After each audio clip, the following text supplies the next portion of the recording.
सी tokens में हम लोगों ने फर्स्ट कीवर्ड स्टार्ट किया था. Next topic is identifier. So what is the identifier is? Identifier are the names given to various program element. हम लोग वेरिएबल जो देते हैं, हम लोग जैसे सपोज करो, हम लोगों ने डेटा टाइप पढ़े थे अभी, है ना, इंट ए.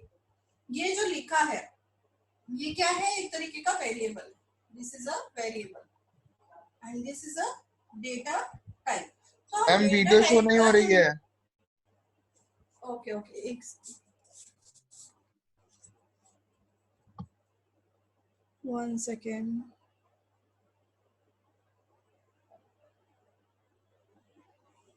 पीसी गुप्ता सर, विजिबल है ब्लैक बोर्ड? जी जी जी विजिबल है, बिल्कुल सही. ठीक है. तो हम लोग डेटा टाइप का जो हमारे डेटा टाइप्स होते हैं उनके आगे हम जो भी लिखते हैं they are called variables and this variables are called identifiers. ठीक है. अच्छा, मैंने कल आपको एक कीवर्ड को लर्न करने का एक मेथड बताया था. ऐसे वर्ड जो की फिक्स हो जाते, की लग जाती है जिन पे, ठीक है, दैट आर कॉल्ड कीवर्ड्स. क्योंकि होगा क्या, ultimately after some days you are getting confused from this data types, identifier, tokens, constants. You will confuse in all of them. So what you need to do, you have to learn with their names. Keywords means ऐसे words जिन पे की लग जाए, जिनका lock लग जाए, जिनकी चाबी लग जाए, जिनकी फिक्स हो जाए, जिनको कोई चेंज ना कर सके, जिनका मीनिंग फिक्स हो, जो कि कंपाइलर के साथ ही सेट होते हैं, जिनके रूल्स रेगुलेशन सब कुछ फिक्स रहते हैं, दे आर कॉल्ड कीवर्ड्स. ठीक है, ये मैंने कल बताया था. लेकिन आइडेंटिफायर, इसको नाम से कैसे याद करोगे? Identifier is by which you can identify a variable, identify a person, identify a object. अच्छा, हम लोग कैसे आइडेंटिफाई होंगे? My name is Neha Mittal, so anybody can identify myself by my name. ठीक है, सिर्फ मुझे मेरे नाम से आइडेंटिफाई करेगा. So Neha Mittal is called as identifier. ठीक है. इसी तरीके से हम किसी भी डेटा टाइप के आगे जो भी लिखते हैं वो वेरिएबल जो होता है वही क्या होता है? आइडेंटिफायर होता है. उससे ये पता चलता है कि इस वेरिएबल का नाम ए है. अब आप ए में एडिशन करो, मल्टीप्लिकेशन करो, इंक्रीमेंट करो, डिवीजन करो, कुछ भी करो, ए ऑपरेटर कुछ भी अप्लाई करो, लेकिन इसको आइडेंटिफाई करोगे आप सिर्फ ए के नाम से. ब्लॉक बन गया जिसका ब्लॉक का नाम, the name of the block is a. यानी कि अगर आपको कुछ भी करना है तो कहना पड़ेगा कि ए पर इंक्रीमेंट करो, increment the value of a by 1, decrement the value of a, apply the for loop on a, apply the for loop on a, apply the while loop on a. तो आपको जो भी कहना है वो ए पे कहोगे. That is called identifier. I think identifier की डेफिनेशन आपको बहुत अच्छे से क्लियर होगी. They are the names. ठीक है, they are the names given to various programs. Clear है? अब इन नेम्स को देने का अपना एक रूल होता है. जैसे हम लोग हैं, हम लोग के नेम 1 2 3, ऐसे मेरे मम्मी पापा ने मेरा नाम 1 2 3 420 426 इस तरीके से थोड़ी लिखा है. अंडरस्कोर 1 2 3. मेरा नाम किसी लेटर से, अल्फाबेट से स्टार्ट होता है ना. और it can be of some meaning. उसका खुद का कोई मीनिंग होना चाहिए. ठीक है, ऐसा कोई नेम हम देते हैं. अच्छा, आप सब्जेक्ट का कोई प्रोग्राम बना रहे हो तो आप जो वेरिएबल बनाओगे वो मैथ्स, केमिस्ट्री, फिजिक्स से तो बनाओगे. आप ये जूसेस के नाम एप्पल, मैंगो ये थोड़ी लोगे. ठीक है, तो आप वेरिएबल के नेम जो भी देते हो उनके अपने रूल्स होते हैं. उन रूल्स के बेसिस पे डिसाइड होता है कि ये जो आइडेंटिफायर का नेम आपने दिया है वो सही है या नहीं. इसका पहला रूल होता है, first rule of the identifier is first letter must be alphabet और अंडरस्कोर. आप किसी भी वेरिएबल को दे रहे हो, सपोज आपने लिखा इंट ए बी सी, तो उसका जो फर्स्ट लेटर है या तो ए बी सी.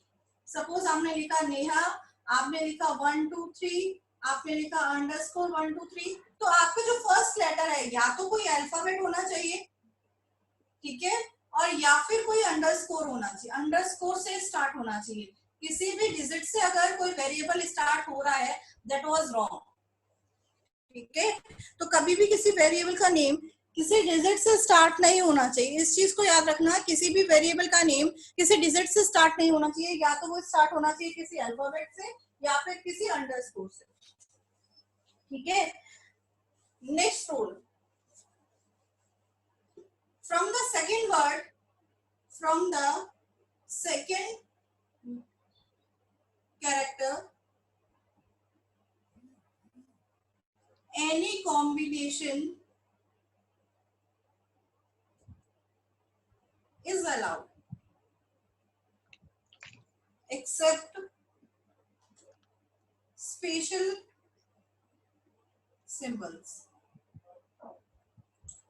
अच्छा, आप लोगों ने यहाँ पे a दे दिया, 1 दे दिया या n दे दिया, कुछ भी दे दिया सपोज करो, है ना, आपने ये दिया, ये तीनों हो सकते हैं, that is very much clear. अब उसके बाद आप कुछ भी दे सकते हो, आप इसके बाद 1 दे सकते हो, इसके बाद 1 a p कुछ भी दे सकते हो, लेकिन कोई स्पेशल सिंबल या फिर व्हाइट स्पेस नहीं दे सकते.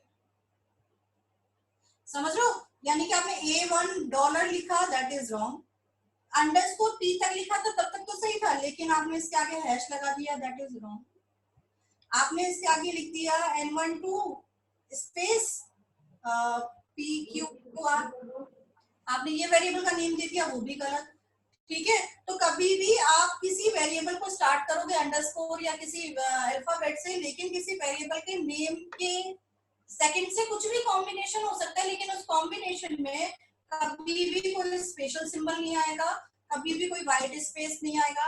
इसके अलावा वो कुछ भी आ सकता है. जैसे सपोज मैंने लिखा मैथ्स, मैथ मार्क्स, तो अगर मुझे मैथ मार्क्स को कनेक्ट करना है, ठीक है, तो स्पेस देने के बजाय मैं इन दोनों को कनेक्ट करूंगी अंडरस्कोर से. अंडरस्कोर इज अलाउड, क्लियर है, अंडरस्कोर इज अलाउड. अगर मैं यहाँ पे मैथ प्लस मार्क्स लिखूंगी तो भी गलत है, लेकिन अगर मुझे उसको कनेक्ट करना है मैथ अंडरस्कोर मार्क्स, तो मैं उसको कर सकती हूँ. ठीक है, इसका थर्ड रूल है, keywords can not be identifier. सबसे important rule third, keywords can not be identified. Keywords कभी भी आइडेंटिफायर नहीं होंगे. दैट मीन्स, अच्छा हमने 32 कीवर्ड्स पढ़े थे, ठीक है, हम लोगों ने आइडेंटिफायर दिया एंड कैर. हमने दे सकते हैं ना, देखो कैरेक्टर से स्टार्ट हो रहा है, कोई व्हाइट स्पेस नहीं है, कोई स्पेशल सिंबल नहीं है, तो मैं दे सकती हूँ ना इसको. It can be possible, I can give this identifier to this variable. Clear है, लेकिन it can not be possible. It was wrong. Why it is? Because this is the name of the keyword. You can create identifier if it is not a keyword. 32 keywords को आपको छोड़ के ही identifier का name देना पड़ेगा. अगर आप keywords को दे देते हो आइडेंटिफायर में तो वो गलत है. ठीक है, आपने लिखा सपोज करो कैर इफ, आपने वेरिएबल का नाम दिया इफ, लेकिन इफ तो क्या है हमारा कीवर्ड है. So it is not to be possible to give this name as a identifier. That is also very much wrong. Clear है इतनी चीज? ये थर्ड पॉइंट क्लियर है, keywords can not be identifier. And the next fourth point is maximum length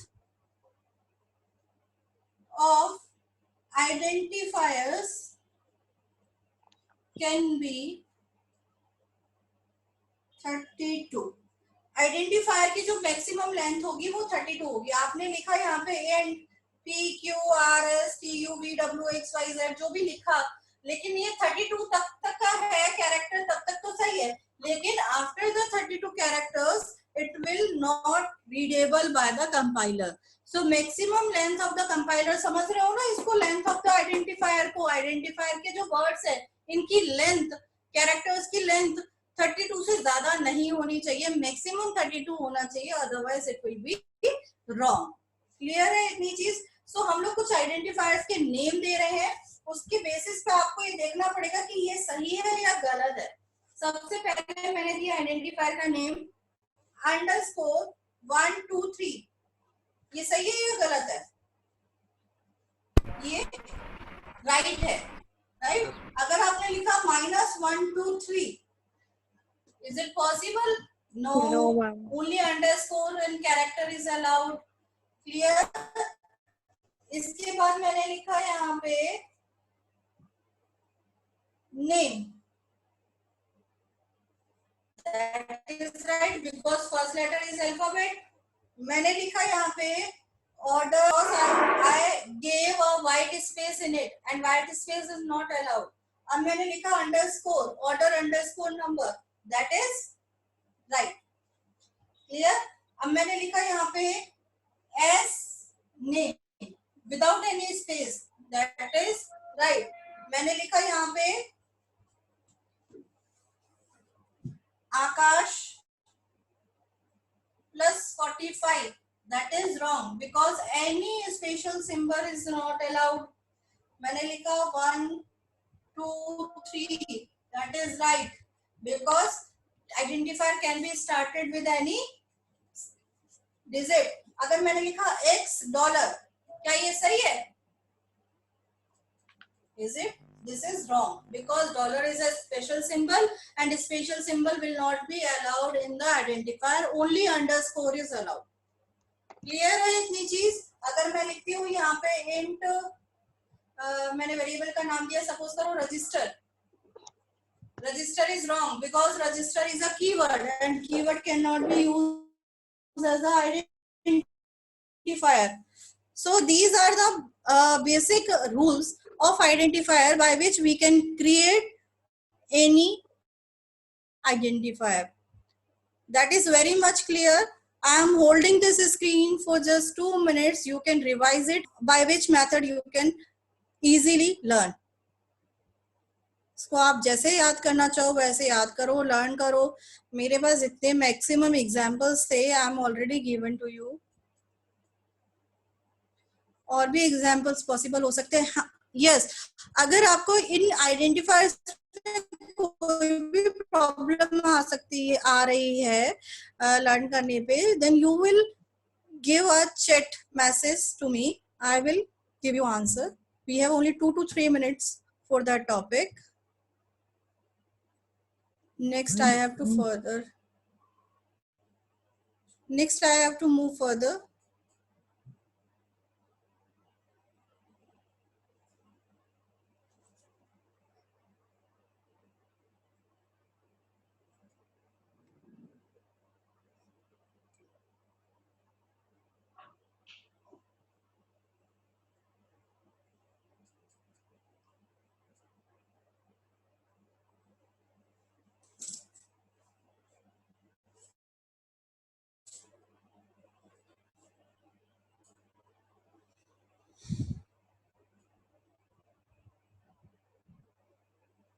So that is okay with this topic, and we are moving further to the next topic. And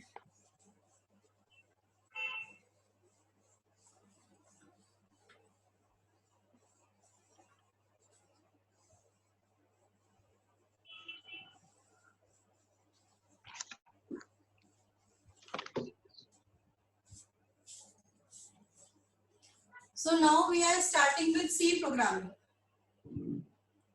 Okay, we have already discussed some topics which we can be used in our C programming, and some more topics are being left, but still जब जब हमें उन topics की जरूरत पड़ती रहेगी, हम उन टॉपिक्स को लर्न करते रहेंगे, समझते रहेंगे. Now it is right time to explain. It is right time to elaborate the C programming language, right?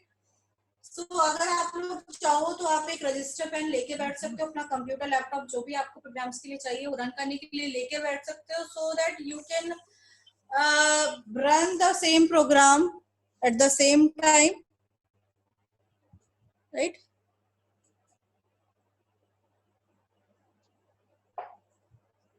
So we are starting with C programming within few seconds. So now in C programming, first we have to know about giving the comment section. How we can give the comments. First we have to give, there are two methods to give the comments. First method to give the comments are like 2 backward slash, and the second method to give the comments are backward slash with the asterisk science. Clear है? This backward symbol, if our comments are in one line, only of one line, then we have to give this sign, and if our comments can be given the more than one lines, then we have to give this comment section. अच्छा, comments की जरूरत क्यों पड़ती है? कई बार ऐसा होता है कि हमें ना प्रोग्राम स्टार्ट कर देते हैं बनाना और हमें लास्ट में पता चलता है कि ये प्रोग्राम तो इस चीज का था, तो हम लोग क्या करते हैं, ऑब्जेक्टिव को लिखने के लिए, किसी भी प्रोग्राम को ऑब्जेक्टिव के लिखने के लिए उसको कमेंट सेक्शन में डाल देते हैं कि this is the program of addition of 2 number, this is a program of implementing multiple inheritance, so that we can firstly introduce about the objective of the program. Clear? And these comments cannot be readable by the compiler. वो compiler के through readable नहीं होते हैं, उनमें आप कुछ भी लिखो XYZ, वो compiler read नहीं करेगा, कोई भी mistake उसमें error नहीं दिखाएगा। ठीक है? इसके अंदर जब हमें देना होता है comment, तो हम ऐसे देते हैं print hello, ठीक है, और प्रोग्राम को स्टार्ट कर देंगे। प्रोग्राम को स्टार्ट करने के बाद हमें ये पता चल जाएगा कि this is the program of just printing the hello statement. ठीक है, और अगर हमें मल्टीप्लाइंग में देना है print hello, then slash N, then slash T, then slash something, and now our comment section will be finished. Then what we have to do? This is the second method of giving the comment line. This is the second method. ये सबको आता है, ठीक है, exam में ये पूछा जाता है। This is the method of giving the comments of multiple lines. ठीक है, this is only implemented in C. Another language this can be a change. This can be changed. ठीक है, is it okay? So I am starting with first program, my first program for printing hello. For printing hello, I am just first write the comment section, and then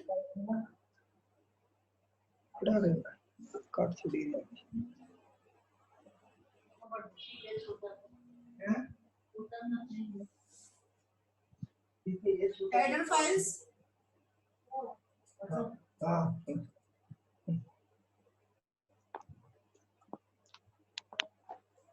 and then conio.h,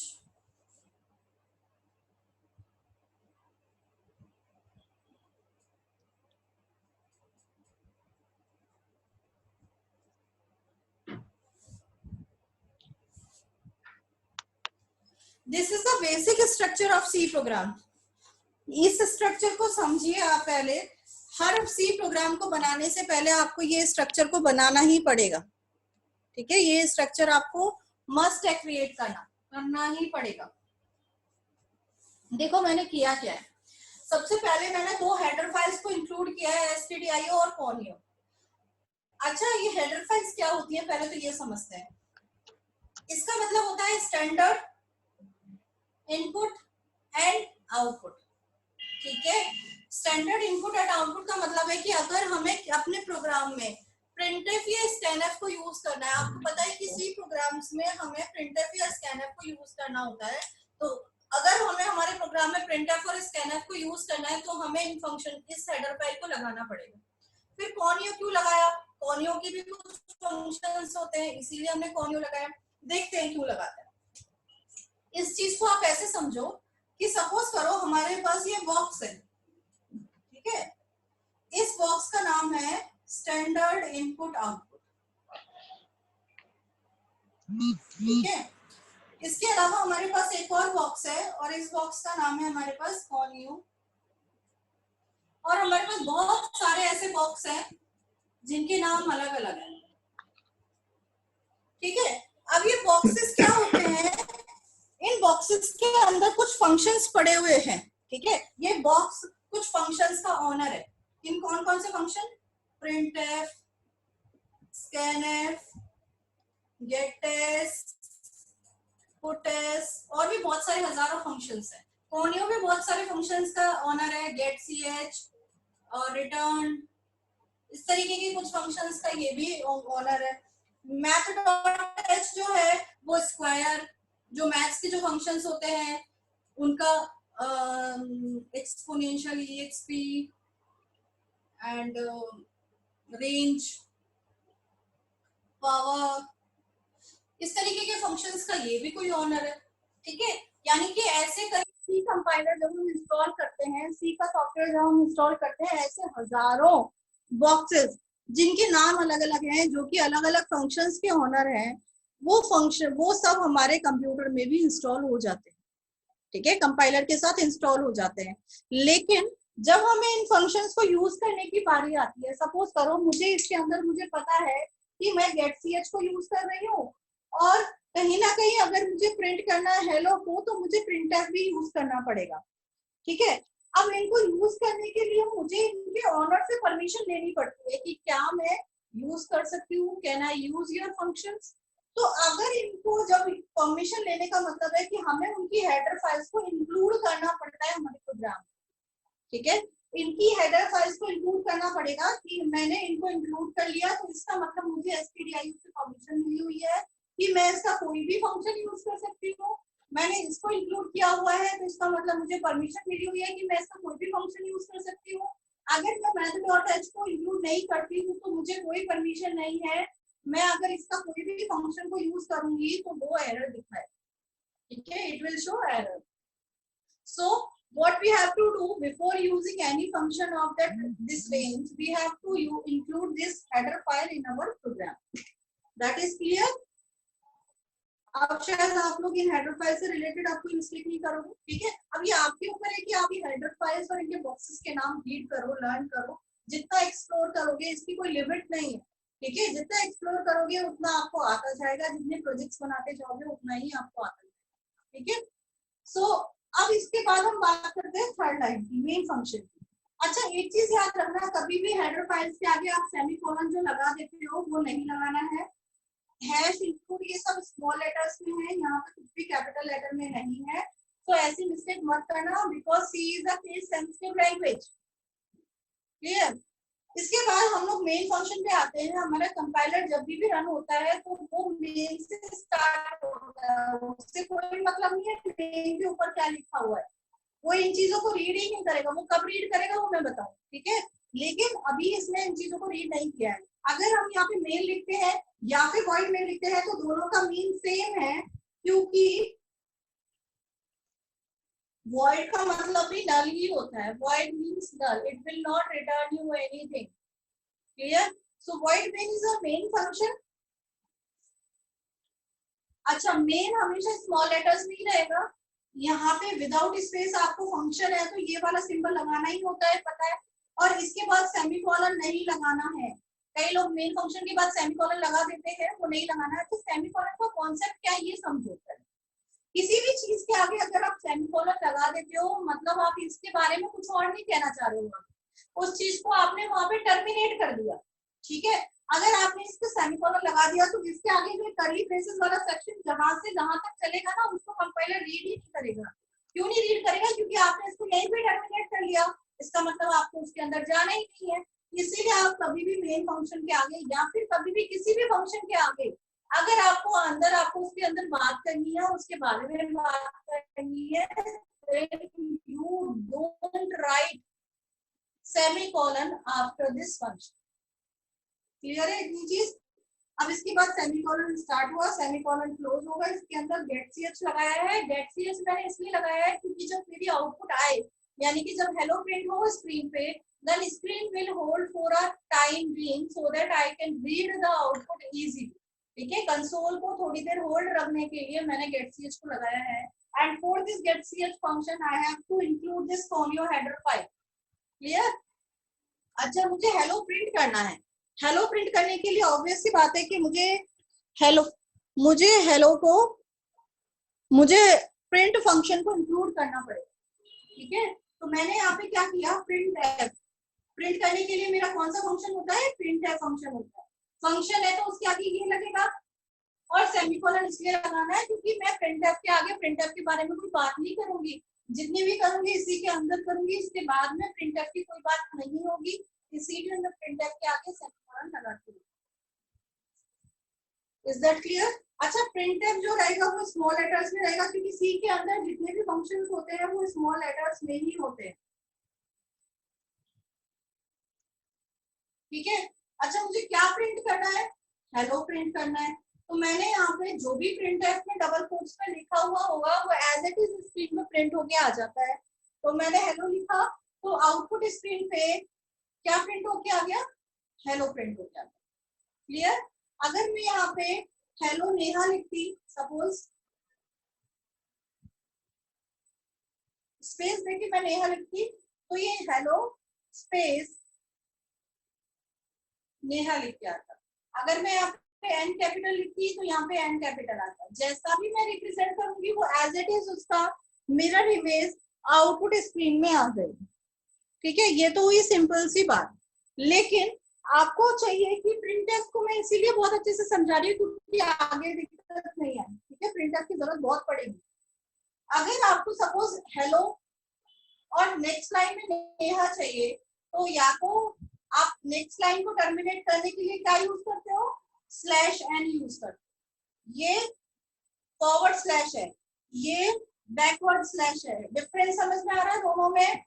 ये backward slash होता है, ये forward, जो आगे की तरफ जा रहा है फॉरवर्ड, जो पीछे की तरफ आ रहा है वो बैकवर्ड, ऐसे याद, ठीक है। तो ये फॉरवर्ड स्लैश है और हेलो स्लैश एन और नेहा। तो जैसे ही हेलो लिखा हेलो प्रिंट हो गया, स्लैश एन जैसे ही कंपाइलर को दिखा उसने नेक्स्ट लाइन में टर्मिनेट कर दिया और फिर नेहा दिखा तो उसने नेहा को प्रिंट कर दिया। That is okay. अब मुझे चाहिए, कई बार हमें ना वो बनानी पड़ेगी मैट्रिक्स, उसमें लिखना होगा 1 2 3 ऐसे स्पेस दे देके, ठीक है। तो मैट्रिक्स के केस में या फिर हमें कभी और भी जरूरत पड़ सकती है डेटा बनाने के लिए, डेटाबेस क्रिएट करने के लिए। हमें अगर 4 to 5 स्पेस किसी दो वर्ड्स में देने हैं तो हम स्लैश टी लगाते हैं, ठीक है। फॉरवर्ड स्लैश है टी, यानी कि tab space, T is represent for tab space. तो ये हमारी आउटपुट स्क्रीन को कैसे प्रिंट करके देगा, वो हमारी आउटपुट स्क्रीन को हेलो 1 2 3 4 स्पेस और नेहा इस तरीके से, ठीक है। वो हमारी स्क्रीन को ऐसे प्रिंट करेगा। अच्छा मुझे क्या चाहिए, मुझे हेलो ऐसे लिखा हुआ चाहिए, ठीक है। मैं चाहती हूँ मेरा आउटपुट ऐसा है, डबल कोट्स में है। तो मुझे क्या करना होगा, बहुत ही इजी है, ऐसे ही करते होंगे आप लोग, है ना। ऐसे लिखोगी तो ऐसे ही आ जाएगा, नहीं ये डबल कोट्स को ऐसे नहीं लेगा, दैट इज रॉन्ग। आपको क्या करना पड़ेगा, फॉरवर्ड स्लैश के साथ, फॉरवर्ड स्लैश के साथ डबल कोट्स लगाओगे तो ये डबल कोट्स में लेगा, और फॉरवर्ड स्लैश के साथ अगर सिंगल कोट्स लगाओगे तो ये सिंगल कोट्स में प्रिंट करेगा। समझ में आ रहा है। स्लैश एंड स्लैश की एग्जाम में कोई नहीं पूछेगा, गेट का एग्जाम या कोई भी कॉम्पिटिटर एग्जाम में आएगा print like this, print like this. तो आप उसमें क्या करोगे, जो मैं बता रही हूँ कि आप सिंपली ऐसे करके आओगे, ठीक है। ऐसे नहीं करके आना है, याद रखना, ऐसे ही करके आना है। और ये दोनों ऐसे आने चाहिए, आप ये कर आओ। कई बच्चे ऐसे भी कर आएंगे। मैं सारी मिस्टेक, सारी पॉसिबिलिटी को साथ में लेके चल रही हूँ ताकि आपको ये याद रहे कि हमें ऐसी मिस्टेक्स नहीं करनी है, ठीक है। तो आप लोग को क्या करना है, उसके बाद double quotes and then this, ऐसे ही सिंगल कोट्स का एग्जांपल है, ठीक है। So these are the basic some method for creating hello program. अच्छा यहाँ तक किसी को कोई दिक्कत है, मैं 2 मिनट के लिए स्क्रीन को होल्ड कर रही हूँ, कोई भी प्रॉब्लम है तो आप लोग पूछ सकते हो, चैट बॉक्स में मुझे आराम से लिख के दे सकते हो, मैं आपका आंसर दूंगी।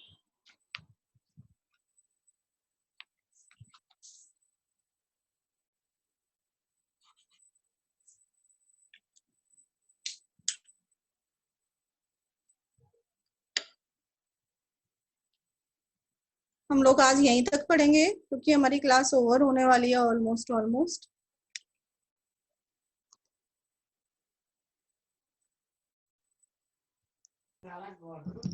मैम कुछ भी पूछना हो तो अपना माइक्रोफोन अनम्यूट करके मैम से अपने डाउट्स क्लियर कर लो। सकते हैं। Ma'am CLR SCR, very good. CLR SCR का यूज क्या होता है? CLR SCR को हम लोग मेन फंक्शन में यूज करते हैं, ठीक है। CLR SCR यानी कि क्लियर स्क्रीन, ठीक है। इसका मीन्स क्या होता है कि कई बार जो हमारी आउटपुट स्क्रीन होती है, जैसे अब इसमें मैंने क्या किया, हेलो को प्रिंट कर दिया, उसके बाद मैंने क्या किया, हेलो नेहा प्रिंट करने की कोशिश की। मैं नए एक्सपेरिमेंट कर रही हूँ नए तरीके से। तो अगर मैंने CLR SCR नहीं लगाया है तो वो हेलो लिखेगा पहले, फिर हेलो नेहा लिखेगा, फिर थर्ड टाइम मैंने स्लैश एन के साथ लगाया तो फिर ऐसे लिखेगा, ठीक है। तो पिछले आउटपुट भी वो इंक्लूड करता रहेगा, पिछले सारे आउटपुट्स भी वो इंक्लूड करता रहेगा। तो मुझे क्या चाहिए कि मैं अभी जो कर रही हूँ ना लेटेस्ट, सिर्फ यही आउटपुट में आए, पिछले से मुझे क्या मतलब कि क्या था। तो इसीलिए मैं क्या करती हूँ, क्लियर स्क्रीन लगाती हूँ, ताकि हर बार जब प्रोग्राम रन हो कंपाइलर को क्लियर स्क्रीन मिले, वो पहले के सारे आउटपुट्स को क्लियर कर